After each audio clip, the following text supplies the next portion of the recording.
What does clean and accessible water mean to you, your school garden, and your community? You are listening to School Gardens with Ease podcast, and this is episode number 42. I'm your host, Leila Mireskandari, and I'm excited about this episode because it's a special episode, my way of giving back by participating in the Podcasthon, the third edition of Podcasthon. What is that, you ask? For one whole week, more than 1,000 podcasters will highlight their charity of their choice. And I am today really happy to introduce you to my favorite charity called Charity Water. Now, why is Charity Water my favorite charity? For many, many reasons. First of all, I really like their 100% model. They have arranged for private donors to cover their operational costs so that 100% of our donations goes to clean water. I think it is in this world where we don't really trust charities, and for good reasons too, unfortunately, it's really refreshing to see a charity to not only try, but also is essentially founded on this promise that every cent of our donations goes directly to the cause. But also, I think it's smart that they don't spend our money on what's usually called overhead, and therefore they essentially don't have to cut corners on their operational costs, and that helps them to go really far, really fast.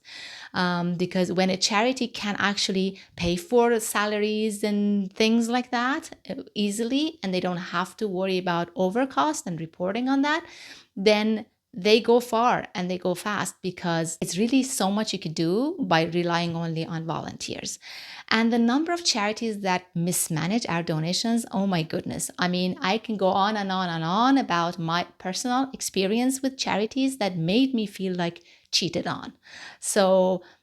But let's not do that. Let's not go there. It's not time for venting, because we have really constructive and important topics to talk about on this episode. So that's one of the reasons that I really love Charity Water. But most importantly, I love it because they are trying to solve the world's water crisis, and water matters to me big time as an environmentalist, as a permaculture designer, as an educator, and as a gardener. Water matters, and essentially simply as a human who cares.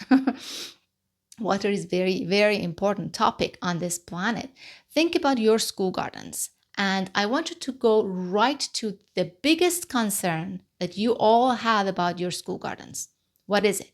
Summer maintenance, isn't it? And what's the biggest, single most important summer chore that worries you the most? It must be watering, right? Why is that? Because all of your plants that are most probably annual vegetables, they cannot survive without water not more than 3 days. And watering is the only chore, unfortunately, that cannot be completely eliminated during summertime. Unless you have really complicated watering equipments, which are usually expensive and most of your schools cannot afford them. And even those need supervision and maintenance to some extent. And that's something that you do not want to put up with, probably. Every other chore, like think of any other chore, they can all be eliminated. Weeding can be, fertilizing, cleanups, even pest and disease management can be completely eliminated by good design, good plant selection, good timing, good placement, and all of that good stuff, right? But watering, that's different. Even though it can, by good design, be reduced to up to 80%, by up to 80%, but it cannot be completely eliminated. In fact, I am soon releasing a brand new class called School Gardens with Almost No Summer Maintenance. And can you guess why I had to use the word almost in that title? Because of watering. And water matters, and it's really, really important for the health of your school garden. It won't be the end of the world if a weed or two find their way into your garden and they're not weeded out, but it is the end of your garden if you do not consistently and generously water it during summertime. And as our food-producing plants, drink up that water and bring it to their leaves and fruit and stems and everywhere that we later consume, it's important that that water is clean water.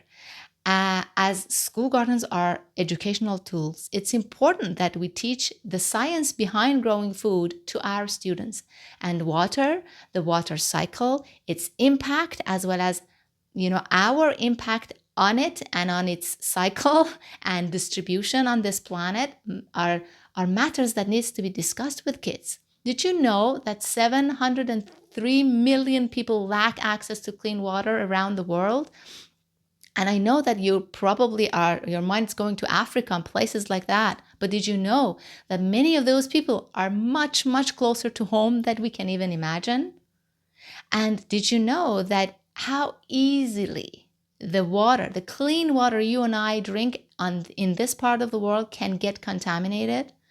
Are you discussing these concepts with your students? Are you opening their minds in your class?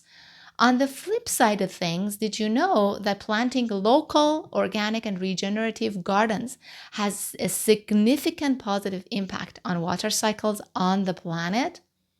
Are you discussing how forests impact water cycles and how Earth filters our water for us? These are important matters to discuss. Kids need to know. I think you should. Every Oasis gardening program of mine has at least one complete lesson dedicated to water. And did you know that clean water and basic sanitation can save around 16,000 lives every week? That's 2,285 more than people per day, over 95 per hour, and that's 1.5 per minute per minute. And if you believe that every life matters, then water should matter to you. It changes everything. It's important. And that's why this is my favorite charity. Go check out their site at charitywater.org and become a part of the solution.